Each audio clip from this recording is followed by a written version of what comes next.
All right, well, welcome all. Thank you so much for joining. This is GFI's August Business of All Protein seminar. Again, super excited to have you. We have a presentation coming from Dr. Liz Specht, who will be speaking on the importance of food within the defense industrial base. So a super interesting topic, and our registration numbers indicated that this was an interesting topic. So really excited about this one. For those that don't know me, my name is Pat McCauley. I am the Startup Innovation Lead here at the Good Food Institute. I serve as the main point of contact for startups and entrepreneurs. So if you are an alternative protein founder, startup, or an investor interested in any of the resources GFI offers, please do reach out. Before I introduce Liz, I'm just going to run through a few things here. First, for those that are new to the work of the Good Food Institute, we are an international nonprofit organization that is focused on developing the roadmap for a sustainable, secure, and just protein supply. We identify the most effective solutions, mobilize resources and talent, and empower partners across the food system to make alternative proteins accessible, affordable, and delicious. In short, we envision a world where alternative proteins are no longer alternative. Second item, this is being recorded. We post all of our seminars on our YouTube channel. And also, if you're here today and you registered, we'll email out a copy to you after the recording. And lastly, before I introduce Liz, we'll leave about 20 minutes or so for Q&A. After Liz's presentation, we very much encourage you to ask any and all questions. Just please do put them in the Q&A box rather than the chat. That just helps us keep track of them, and hopefully we can get to them. You're welcome to ask questions throughout the presentation. Just know that we'll get to them in that last 20-minute or so block. So with that, it is my pleasure to introduce Dr. Liz Specht. Liz has a Bachelor of Science in Chemical and Biomolecular Engineering from Johns Hopkins. She has a PhD in Biological Sciences from UCal San Diego. She is an Emerging Technology Fellow through the Horizon Institute for Public Service, currently placed at the Emerging Technologies Institute, a affiliate of the National Defense Industrial Association. Prior to that, Liz served as the Senior Vice President of Science and Technology at the one and only Good Food Institute. So we love welcoming back one of our own. Liz has given hundreds of presentations to a wide range of audiences, from scientific conferences to venture capitalists to C-suite multinational food and agricultural professionals to institutional investors. Liz has also served as an advisor to newly launched research consortia and centers in alternative proteins, and to government agencies seeking strategic guidance on areas of technological need to advance the field. So Liz, it is my absolute pleasure to introduce you. We're thrilled to have you here, and I will hand it over to you.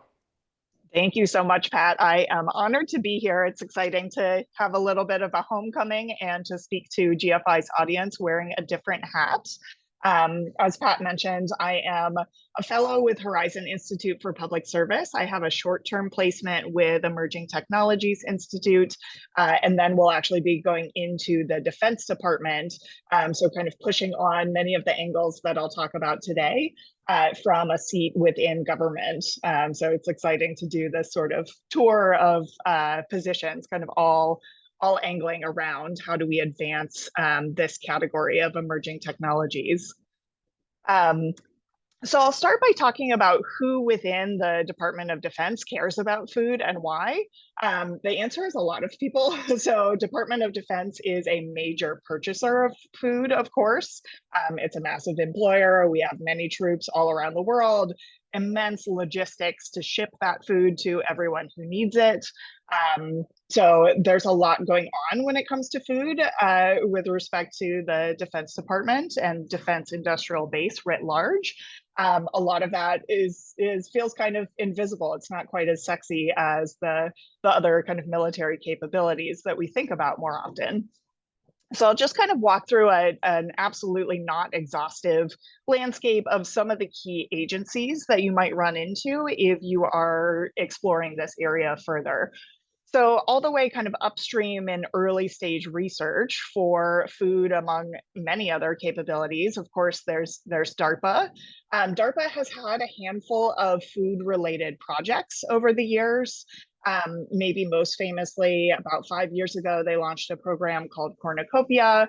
They've had a handful of others that are generally around sort of bioconversion and bioproduction. So food falls within that category. Just recently, they're doing more of a push in agricultural defense. So the Ag BTO program is one that's actually open right now. So DARPA is getting a little bit more involved on the sort of domestic ag protection front. Um, when it comes to transitioning technologies to actually get them in the hands of warfighters and contributing more directly to defense readiness and assessing performance, there are a number of research centers across the various branches of the military who do a lot of this more kind of feeding, nutrition, performance type of assessment. So I've listed a few of these there. The kind of center of gravity for this world is in Natick, Massachusetts, at the Army Soldier Center that takes care of food research kind of across the services, but there are a few additional labs that focus on this. And then kind of at a large scale, when it comes to actually getting food into the hands of our service members around the world, Defense Logistics Agency is the primary agency that procures the vast majority of all food that DoD touches. And DoD also has their own in-house capability for food safety testing and analysis and diagnostics. So I want to start by defining the framing of a term that I'll be using over the next several minutes, food biomanufacturing, which is the term that is being used kind of most often within a defense and national security context. There's significant overlap with the term alternative proteins, but they're not perfectly overlapping circles. So the way that I have found kind of resonates most in defense circles for how to describe food biomanufacturing, and then kind of lead into some of the advantages of this as a production platform, is to make this comparison between traditional agriculture being kind of the endeavor to domesticate organisms, whether that's plants or animals or fungi and mushrooms, to thinking about domesticating at the cellular level and then cultivating plant cells, animal cells, fungal cells, or microbial cells. And I think then that kind of gives a framework to start to talk about some of the benefits that ultimately have big implications for defense and national security. I think one of the key points around the sort of framework of growing cells and feeding cells is to talk about the feedstocks. And in this regard, fungibility of feedstocks and flexibility of what are those primary inputs to the production system are really critical points from a defense context. So folks, in this audience, I think are probably familiar with sort of a framework of different generation or different categories of feedstocks. Some of which are easier to use, some of which are a little harder to use or further off in the future in terms of technological maturity. Importantly, I think, as we kind of look across these categories of feedstocks, there's, like I said, kind of difficulty to utilize, but that actually often tracks with how resilient these feedstocks are to kind of broader sources of risk or vulnerability with regards to our agriculture system. And we'll touch on a handful of categories of those risks as we go through this talk. Another big point is those same attributes, fungibility and flexibility, but from an infrastructure and bioprocessing and manufacturing point of view. So again, here I think it's fairly resonant in a number of contexts that that biomanufacturing facilities for food often look relatively similar, more similar than not, to other types of biomanufacturing facilities that are either making different types of food products, working with different types of organisms, or that are making entirely different bioproducts that fall outside the food category. So what are the key advantages of food biomanufacturing, specifically when it comes to defense and national security? Many of these advantages on this list here that we'll just double click on very briefly are, of course, familiar, I'm sure, to many folks listening to this, but I'll try to kind of just surface what some of the defense angles here are that matter. So from an efficiency standpoint, of course, as we know, the argument of eliminating the so-called carcass balancing problem, and I'm using that term to refer to kind of the whole organism, regardless of if we're talking about an actual animal carcass. You could think of, all of the parts of leaves and shoots and stems of plants being, akin to the carcass balancing problem on the plant agriculture side. So here, we think of this as a sustainability benefit often, that's just more efficient, there's less waste. But in a defense construct, this is especially important when either inputs are scarce or when it requires a lot of risk in the field to deliver inputs to a certain production site. Of course, there's also vastly increased production speed. The example of a cow, classically, through conventional production, something like 18 months to 2 years to harvest, shortening that down to something on the order of days or weeks through food biomanufacturing processes. So what this means is on-demand production, and importantly, from a defense context, that you can scale this very, very rapidly if there is surge demand, which is something that is quite important when we're talking about potential conflicts arising or change in shipping logistics realities that might affect supply. Biosecurity is a big one here. And here I'm talking about biosecurity both from natural threats and from adversarial threats. And both of these, I think, are quite top of mind within national security circles at this moment. On the natural threat side, there are many animal diseases or crop diseases that we could point to that have made had drastic impacts on kind of global agriculture. Just pulling the African swine fever example as one example of literally a quarter of the world's pig population being affected by that within about a 12-month period several years ago. On the adversarial threat side, we have really good monitoring and detection and defense systems that have largely kept this at bay. But there are certainly recent events that are bringing this more to the forefront of people's concern. So folks may have seen several weeks ago, there was a case of Chinese nationals trying to smuggle in an agricultural pathogen under the guise of doing research, but that kind of escalated a lot of greater concern around our biosecurity from adversarial threats. Another big one for defense thinking and just for domestic production, really, is supply chain independence. So for ingredients where we currently are unable to produce those ingredients in the US and we are entirely reliant on imports, those are kind of primary targets for things that we would rather have kind of an alternative, at least complementary or supplementary bioproduction process for. In a defense context, palm oil, I think, is a really good example of this, and one that startups have picked up on. There's now several startups that are producing palm oil through fermentation. The reason this matters from a defense context is that MREs, or meals ready to eat, which are rations within the military, these often have quite a high palm oil content because palm oil is great at preserving foods for long periods of time, and these need to be shelf stable at 80 degrees for 3 years. So that, again, is just one example of an ingredient that we have literally no US production, domestic production of, but that is quite important from a defense perspective. Resilience and adaptability, again, this kind of taps into what I mentioned a few minutes ago about just adaptability and flexibility between feedstocks and manufacturing facilities.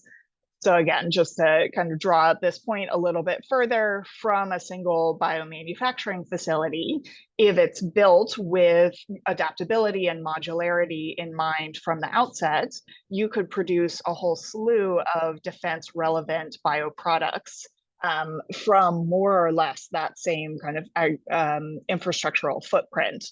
So these 5Fs are actually 5 categories of bioproducts that were included in this initiative, the Distributed Bioindustrial Manufacturing Program, or DBIMP, that over the last couple of years has made a number of awards, including to alternative protein and food companies, with the intent of developing more of a defense bioindustrial manufacturing base. So food, fitness, fuel, firepower, and fabrication are not necessarily exclusive in terms of the types of facilities and technologies that those would require. Okay, so let's talk about some more kind of defense, national security specific use cases for emerging technologies in food production. So on the defense side of things, this is actually, kind of cases where military itself would be using food biomanufacturing. There's a few different terms. Some of these are sort of buzzwords in defense circles that I think would be great for this community to start to become more fluent in. And then there's the domestic side of things. So I'll tap into each of these over the next several slides. And this kind of increasing recognition that having strong domestic production is itself a worthwhile national security aim. So let's talk, we'll start with kind of the most extreme environments. So there are a number of military use cases where it's literally not feasible to produce food through conventional methods in situ in those contexts. So one example would be on nuclear submarines. Right now, nuclear submarine missions typically go down for up to 6 months at a time, during which time they are completely undetectable to our adversaries. That's their advantage. But that 6-month window is actually limited by how much food they can store on the vessel. So if you could prolong the amount of time that these vessels could be underwater, and again, not visible, especially within a war theater, by having some degree of on-site food production, that could be extraordinarily valuable militarily. Similar with looking at any kind of space expeditions, further kind of explorations to potentially other planets, or just longer term missions in space, as we see more of defense and warfare sort of entering space as a war theater. Again, similar thing, you're not going to have conventional food production or conventional agriculture in those contexts. There's also this term forward deployed biomanufacturing that has gotten quite a bit of play in the last few years within DoD. I'm pulling some graphics here from a report that you can find that's open to the public from the Army that has been sort of leading a cross-agency effort around forward deployed biomanufacturing across a number of agencies. So you'll see DARPA, NASA, even ARPA-H are involved in this work.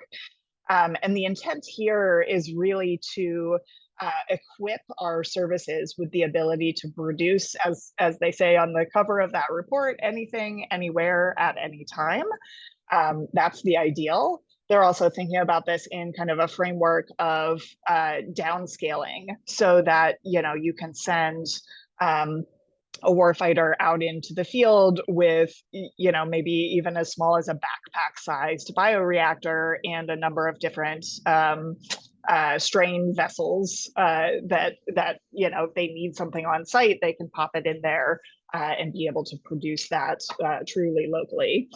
Um, projects like the cornucopia program that I mentioned from DARPA a few years ago are often kind of working in this ISO container size as sort of a typical footprint of cargo that is routinely transported to various military operations.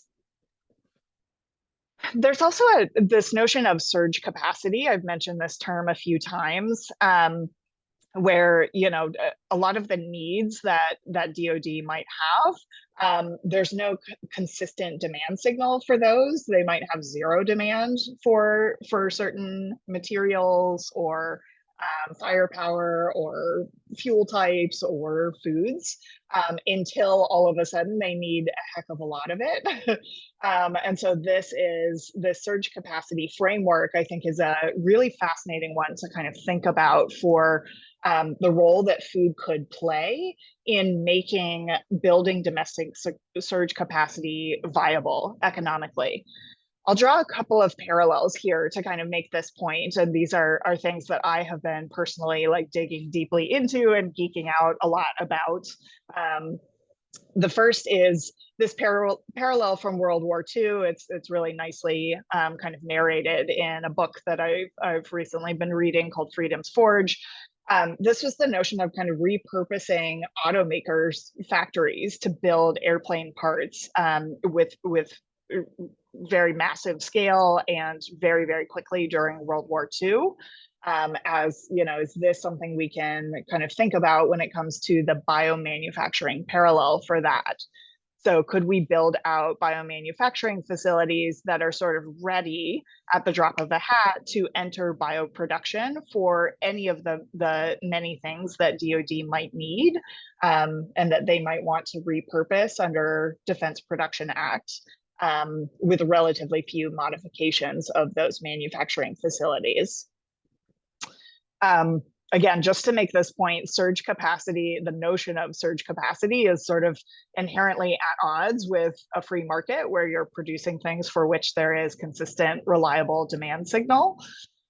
So this is where I think it's really fascinating to think about food as potentially this consistent, high volume, peacetime demand signal that could actually justify infrastructure investment at a scale that would be meaningful for meeting DoD bioproduction needs. And I'll give another example of this from a slightly different field that we actually saw. We got kind of a live run of seeing some of the shortcomings of a concept of having bioproduction surge capacity that didn't actually work as well as intended because there wasn't consistent kind of high volume usage of that infrastructure when it wasn't needed. So this example comes from Health and Human Services. Under BARDA, they had a program. Let me see if I can remember CIADM. There's a lot of acronyms, as you can tell in this world. I think these were Centers for Innovation in Advanced Development and Manufacturing. So the intent here was this was starting in about 2012, that BARDA gave funding to build out manufacturing facilities precisely for the purpose of building large or being able to large scale manufacture vaccines in the case of a pandemic.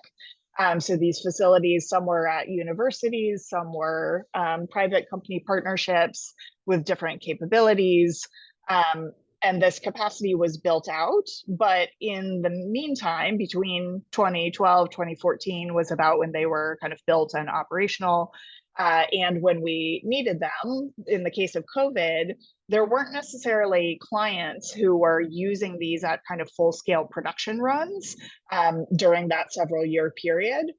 So what we came to find when we then tried to use these facilities to produce COVID vaccines was that the workforce that had been keeping them kind of minimally operating for a couple of like smallish pilot runs was not able to then just flip a switch and have these up and fully operational with kind of high success rates when we needed it at that full scale production.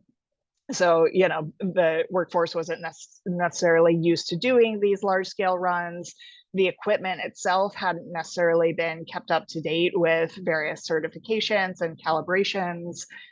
There's a great GAO report that actually kind of outlines some of the pitfalls that this strategy ran into when we tried to kind of bring this surge capacity online.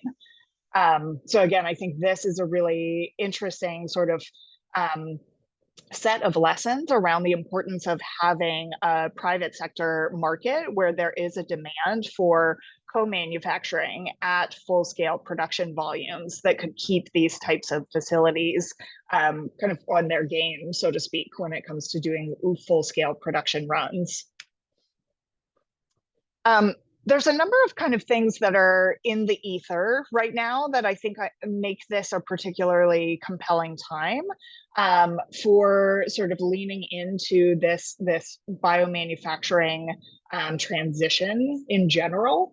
Biotech and biomanufacturing are really in the spotlight in the last several months, in part due to a commission, a National Security Commission on Emerging Biotechnology that was launched a couple of years ago. Their final report at the end of their 2-year runtime was just released in April. This is a bipartisan commission that came out with, I think, a total of 49 recommendations to Congress for legislation that would empower multiple agencies, DoD being one of many agencies that are kind of called out in these recommendations, to be able to lean into advancing our leadership in biotechnology and biomanufacturing. There's several of these that are DoD relevant, more than is even on this list, or else it would be just a wall of text up here. And I think we'll drop in the chat a link to this full report so you can read the commission's findings in full. It's a great read. But I wanted to highlight a few of these, particularly the ones in bold on this slide, because they really kind of speak to this DoD private sector partnership milieu to make sure that we can leverage biomanufacturing and have access to things like surge capacity when they're needed. So 3.2A is about DoD working with private companies to build commercial facilities for biomanufacturing. 3.2C, this is one of the recommendations that actually is currently in, I believe, the Senate Armed Services Committee's version of the FY26 NDAA. So we're starting to see these recommendations trickle into actual legislative drafts. This is around military specifications to make it easier for the DoD to use bioproduced versions of things that they currently manufacture through other mechanisms. And then 3.2D is really kind of leaning into the market shaping side of things, which I'm quite passionate about. DoD's ability to kind of act as a lever to move private markets in ways that current market demand wouldn't necessarily justify. So this is about allowing DoD to use advanced market commitments and offtake agreements to kind of create a strong upfront demand signal for biomanufacturing, and therefore allow private sector to take some bigger risks or build larger facilities, knowing that that demand is there. Of course, a lot of the framing of that commission's report, as you might imagine, a lot of the framing of many conversations in DC right now is about competitiveness, especially vis-a-vis China. So we have seen many signals, both quieter rumblings and quite public out there kind of claims around China's recognition that biomanufacturing and alternate methods of food production are a top priority. We see this playing out in the research landscape as well. This is a GFI graphic about cultivated meat patents coming from various jurisdictions. You can see up through 2021, China and the US in those yellow bars were basically neck and neck for patents. And in the few years since then, they have almost doubled US output. So this is perfectly in line with the signals and the statements that we are seeing from the Chinese government about the extent to which this is a priority for them. That has a number of implications for us. The US exports a massive amount of our agricultural output in general, but a large fraction of that is to China to feed their farmed animal population. So over half of our soybean is exported, over half of that goes to China. There's also, concerns about if China's no longer as dependent on our feedstocks, does that then kind of open up the landscape for potential adversarial agricultural attacks? There just last month was a report that was put out by USDA called the National Farm Security Action Plan that highlighted a number of risks in this domain, but one of them is pointing out the acreage of agricultural land that China owns. They were sort of, hinting at proximity to bases, military bases, but also there's, again, going back to that kind of biosecurity adversarial threats perspective.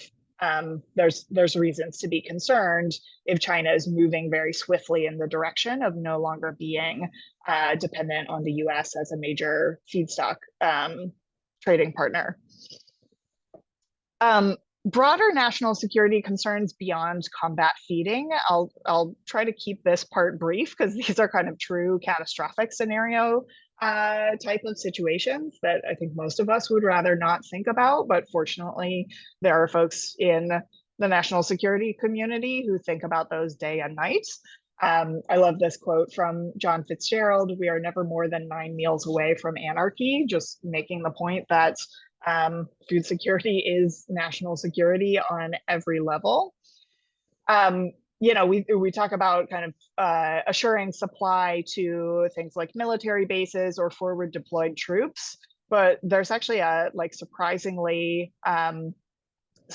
sort of sinister element of this for an entire US state. The state of Hawaii, this is a great Substack article, actually only has about a week or less of food supply on the island. So if there was a major blockade or trade disruption, shipping disruption that affected Hawaii, that's not a lot of stockpile or cushion. Of course, this kind of lack of a comfortable stockpile applies globally as well. There are some catastrophic events and kind of truly global agricultural disruption type of events. But again, both natural or man-made. So on the man-made side, something like a nuclear winter. On the natural side, certain scales of volcanic eruptions can actually put so much sulfur components into the atmosphere that it kind of globally blocks out sunlight and causes a decrease in temperature and a decrease in photosynthetic efficiency that would actually be meaningful on the scale of global agricultural outputs. So there are certainly things that would disrupt all of agriculture, for which if we have some capacity for food biomanufacturing that is either completely not reliant on agricultural inputs, or at least has some flexibility and is less reliant on agricultural inputs, or more able to use kind of long-term feedstock stockpiles. There's just a number of ways in which it doesn't matter until all of a sudden it does, and then we'd be very glad that we had built out that capacity. Before I jump into my last handful of slides of some specific ways to engage with defense and national security audiences, I want to talk a little bit about framing and terminology. Again, I think a lot of what I personally am finding and kind of transitioning between kind of the food innovation community and the defense and national security community is that there is kind of a whole new set of language and terms that really resonate and that can really kind of unlock some doors if you're speaking a language that is what folks in this realm kind of live and breathe all day, every day. So I've tried to mention a number of these terms throughout this presentation, but just listing them here as things to try to become more fluent in and really sort of absorb these as major kind of conceptual drivers of what folks in the national security community are thinking about, and therefore what kind of solutions they're looking for. Some terms that are likely to be less helpful, talking about this in the frame of sustainability, that matters to a lot of other audiences. It's not going to get you that far in this current kind of defense audience context, at least in the US. Talking about alternative proteins or alternatives to meat, I think talking about this as food is more compelling than talking about displacing or replacing any certain types of products. Really, we're talking about, again, food manufacturing capacity that is less vulnerable to many of the threats that we've talked about here. Okay, so let's talk about some specific opportunities to engage. Really encourage you all, if you're in the food tech community, to really consider these and try to start building out some of your networks and touch points with people who are working in this community. So I'll touch on each of these areas just briefly. The first, a little bit of a shameless pitch to become a member of NDIA, which is the trade association in which ETI sits. So that's the National Defense Industrial Association. It's been around for over 100 years. They really are kind of the nexus of the defense industrial base as it currently stands. They've got very, very close connections with DoD. The current CEO and president of NDIA is a former Deputy Secretary of Defense. There's about 2,000 industry members of NDIA, and then tens of thousands of individual members who comprise both industry folks and military and government employees. And they host a whole suite of events and networking opportunities and just lots of resources. NDIA has a number of divisions.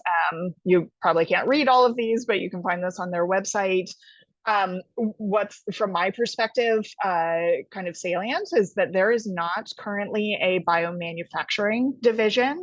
I think there would be appetite for, if enough of NDIA's membership is involved in biomanufacturing, like these divisions serve NDIA's members, and so it's always possible to advocate for new ones being launched.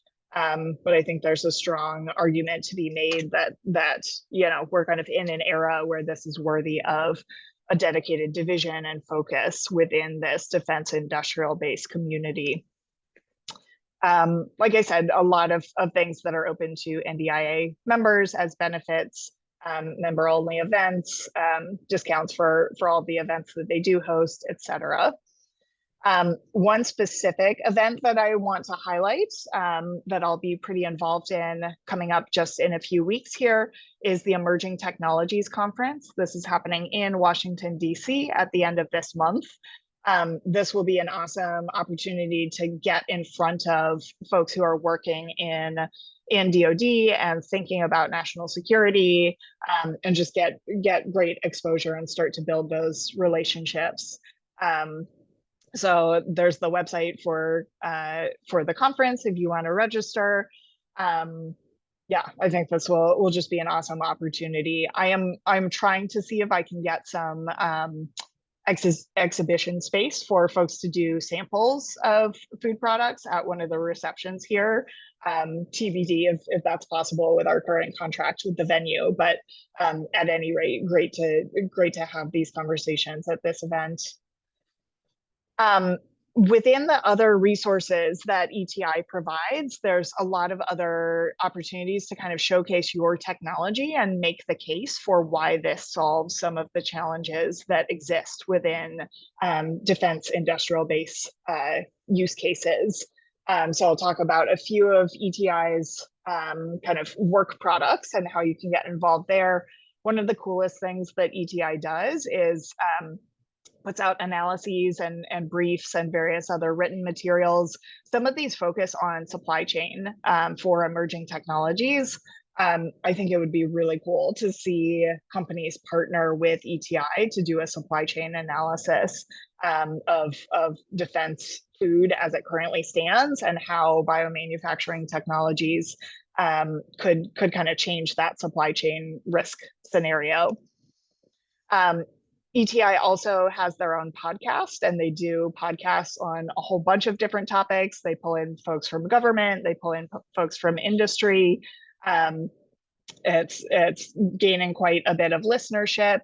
I'm actually hosting a series of episodes on this podcast, all about food biomanufacturing. So I've got a handful of guests that I am recording over, this week, last week, and next week, and these will roll out through September. Um, Also, just wanted to flag there is a sponsorship opportunity if you want a little shout out to your company ahead of each of the podcasts in this series. Reach out to me; would be happy to do that. ETI also has a Tech 101 webinar series that are kind of non-technical explainers, or I should say explainers to folks with non-technical backgrounds of your technology. I'll be doing one of these on food biomanufacturing as a whole, but I think it would be great to see folks who are kind of focusing on different technological aspects of food biomanufacturing, being able to kind of drill down deeper into your technology and make that more understandable and more salient to this defense industrial base audience.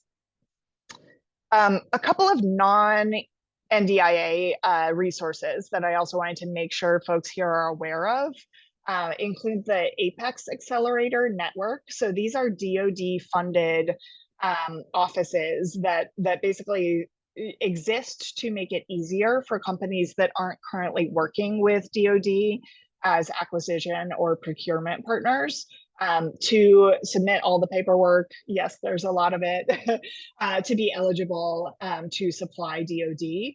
So if you're in a position where you are manufacturing and you want to potentially work with DoD as an acquisition partner, reach out to these Apex offices. They also have a partnership with this manufacturing extension partnership centers network that can help folks on the manufacturing side as well. So again, there's DoD is incentivized to get as many private sector players kind of up and ready to engage with DoD as possible. So definitely, these are just a couple of resources. Continue to go down this rabbit hole and see what all is out there. Typically, you can interact with all of these folks free of charge. Like this is DoD funded and exists to serve companies like yours. And then finally, reach out to me, especially if you want to talk about any of these things. So one of the things that I would find really valuable is if you have worked with DoD in any capacity, whether that's, you got research funding or you tried to serve as a procurement partner, or you successfully did, like if you'd be willing to just share your experience with me of like how easy was it to work with DoD partners, what did you learn? I would find that valuable for my kind of path going forward over the next couple of years. Likewise, if you're interested in working more with DoD partners, but you're running into barriers, I'd love to know that as well, because part of my role is helping to try to break down those barriers. And then I will only be here at ETI for a few more weeks. And then, like I said, I'm going into DoD and I'll be working on the DoD innovation side of things.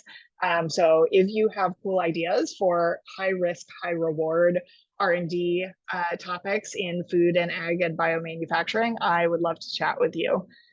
So I'll put my contact info up here. Like I said, this email is only live for me for a few more weeks. So either reach out to me immediately, or if you're watching this later, shoot me a message on LinkedIn, and I would love to chat with you. So thank you. I'm happy to take some questions. Thank you, Liz. That was incredibly interesting. The portable bioreactors is a really interesting concept. Thank you very much. Everyone listening, if you have questions, please drop them in the Q&A box and we will try to get them answered for you. Great, keep adding them. First, Liz here. Thank you for the helpful overview. It's hard to square this information, though, with the current administration's dissemination of support for biotech initiatives that we're finally getting underway in 2024. What gives you confidence that the information you presented should be believed? Startups don't have the time to wade through the politics of anything government related, so it often doesn't feel like it's worth the effort. Do you feel that's fair to say? Um, I'm not going to speak to the politics of this particular administration. I think that that question of kind of is this worth my ROI is something that every startup needs to grapple with and answer on their own. I will say that a lot of the sort of rumblings in this direction do have a strong bipartisan basis. Again, especially when it comes to this sort of defense framing, that is different than what we've seen kind of across broader scientific R&D resourcing and that kind of broader ecosystem. So yeah, happy to chat more about that offline. I think it's an interesting era to navigate, but there's a strong defense basis for a lot of this work that is happening in the last several months. Awesome, thank you. Next one here, do companies have to be based entirely in the US, or are they eligible for these opportunities if they have a branch in the US? Yeah, great question. I see someone else asking a question about US companies. Um, I don't think there's a blanket answer to that across these different opportunities. Certainly, you know, having a US branch or US home base is important for eligibility for some of these programs. But you know, it's not an across the board statement. There are also considerations around, you know, investors or partnerships, especially if those come from, you know, countries that there's some national security risk element there. There will be some scrutiny there, so that is certainly something to keep in mind. But you know, we benefit from having kind of a broader network of allies and partners who are contributing to the private sector side of this. Thank you. Next one is from a NSCEB fellow. How do you see the federal partnership working with the co-manufacturing facilities? Do you see the private market operating in peacetime / non-surge time, but then the DoD has authority on incentives to quickly switch when a product is needed for national security? Yeah, it's a great question. I think there's more unknowns than knowns about what exactly that would look like. I could see that being, you know, I could see DoD contributing potentially to some of the upfront cost of ensuring that facilities are built in such a way that they have, you know, the right modularity to be able to make a quick switch. So that could be part of how, you know, there's sort of incentivizing building of facilities that can do that more easily than private sector market forces alone would necessarily justify. But in terms of kind of, you know, direct mechanisms or models, I don't know that we've got specific kind of precedent for this that we can look to see exactly how this will play out. I too am very excited to see, you know, how these kind of recommendations get adopted and what that implementation looks like, because that's really where the rubber meets the road.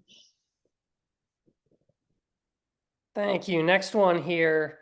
For offtake agreements with DoD, do you have a perspective if food tech startups should engage with DoD directly or try to find or try to find a A prime and tried, I'm sorry, it's a little scrambled It's here. a prime. No, that's a defense term. A prime is one of the prime contractors. Okay, yeah, fire away then. Yeah. It's a great question. I don't know that I have the best answer to that question. That might be a question for folks at the Apex accelerators who have seen startups kind of navigate all sides of this.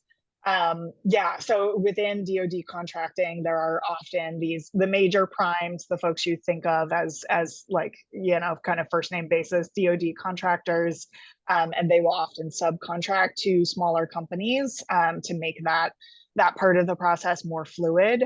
Yeah, I would say ask the Apex folks what they recommend there for kind of which stage of maturity of a startup. Awesome. And thank you for your help in deciphering that one there. Sure. Would DoD incentivize current food manufacturers to build with startups who have breakthrough technologies so they can be tested on a wider scale? An interesting question. I'm trying to think through, mechanisms by which that kind of partnering could be incentivized that would come out of DoD. Um, Nothing's kind of immediately coming to mind. I do think this kind of taps into just kind of more generally the urgency and the need for scale that we obviously know a lot of these startups have amazing technologies but don't have necessarily access to the capital or the infrastructure or the supplier partnerships that larger existing food manufacturing companies have. And so I think those types of partnerships are valuable regardless of DoD's interest or not in this space. I don't know if there's ways that DoD could actually try to kind of grease the skids for those types of partnerships. Got it. Thank you. We have time for a few more, so if anyone has any last minute questions, please do add them to the chat. We have a couple more here already. Next one being the biomanufacturing strategy generally leans to ingredient production, protein, cells, etc. How does the conversion from ingredients to finished food products fit into the strategy? Yeah, that's a good question. I mean, I think that I'm trying to put on like, the hat of someone working at Natick who is thinking about those finished products. There's a saying they use there that I'll probably slightly butcher, but it's not nutrition if no one's eating it, which is to say, like, people eat meals and they eat finished products. They don't just eat ingredients. And so there is certainly, I think this is kind of in the integration of these technologies with the branches of the military services. That integration into an end product is absolutely important to DoD um, and so I think that's kind of in that first slide that I showed of like who cares about who cares about food at kind of what different points along the development timeline. I think that transition of saying just can we get these raw ingredients produced at the volumes and price points that make sense, transitioning into, okay, how does this actually end up in a meal that is serving our purposes, would happen at that kind of transition, integration, performance assessment stage.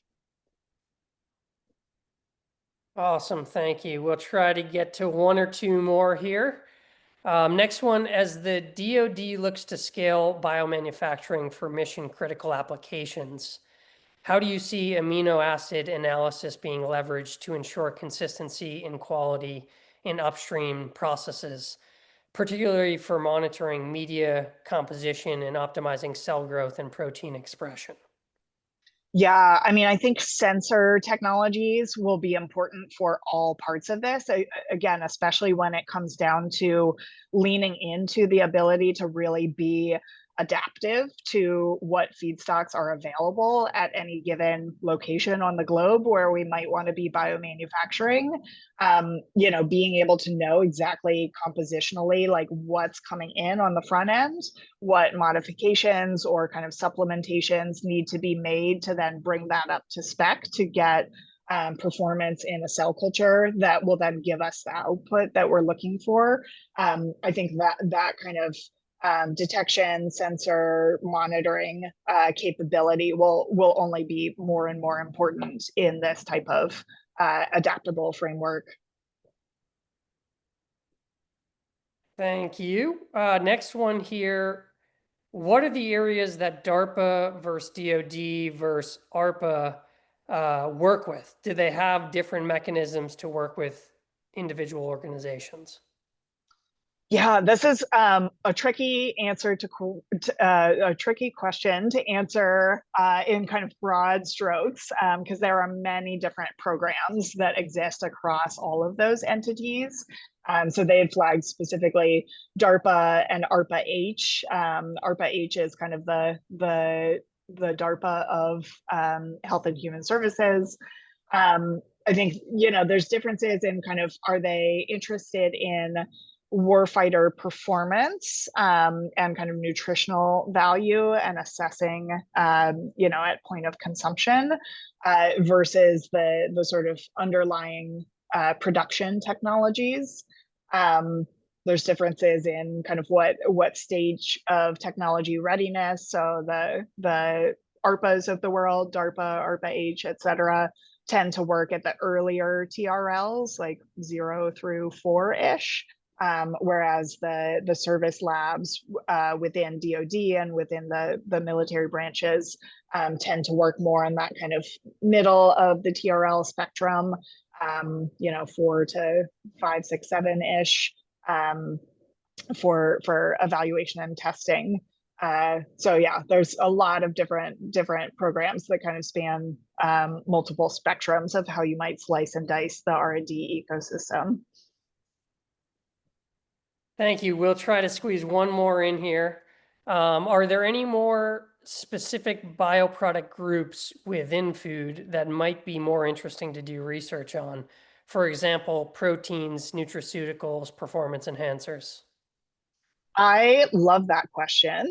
I wish that I could rattle off like yes, here's like defense relevant like top 10 list of ingredients. I don't think that list exists.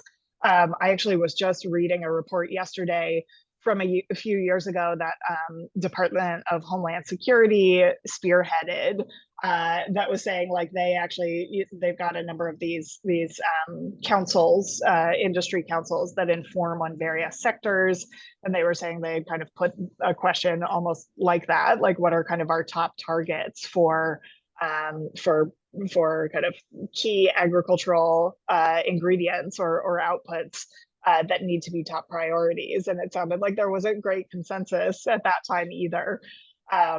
So yeah, I love the question. I wish I had some resource I could point you towards of like, this is the list, go at it, but I don't have that right now.